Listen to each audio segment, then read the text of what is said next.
Now finally, let's say you want to go ahead and factory reset your Fitbit Air. Now doing this is another very basic process. Let's say you're done with it, you want to sell it or you want to return it, whatever the case is. Well, once again, you do not do that inside of your Fitbit itself. You make your way back into your Google Health application, the device that was synced up with it in the first place.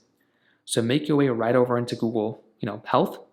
You then want to go through and tap on the top left corner of your situation right here, and you should be able to see all the different options that you have here.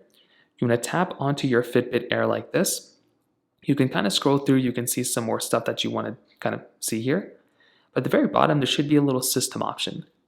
Tap on system, and there should be an option here that says disconnect device. If you want, click on disconnect device. It will tell you that disconnecting your Fitbit Air from the Google Health app will cause some issues and it will be unsynced. But from here, you can click on disconnect, and this Fitbit Air will then be fully disconnected from your phone. It won't be synced up anymore. And now you can kind of do whatever you want to with this Fitbit Air. You can sell it or you can kind of do whatever you want at that point. So that is basically how you go ahead and use your Fitbit Air. I love this thing. It's very cool. It's a very cool concept. And that's essentially how you use it. If you have any other thoughts or questions, please let me know in the comment section below.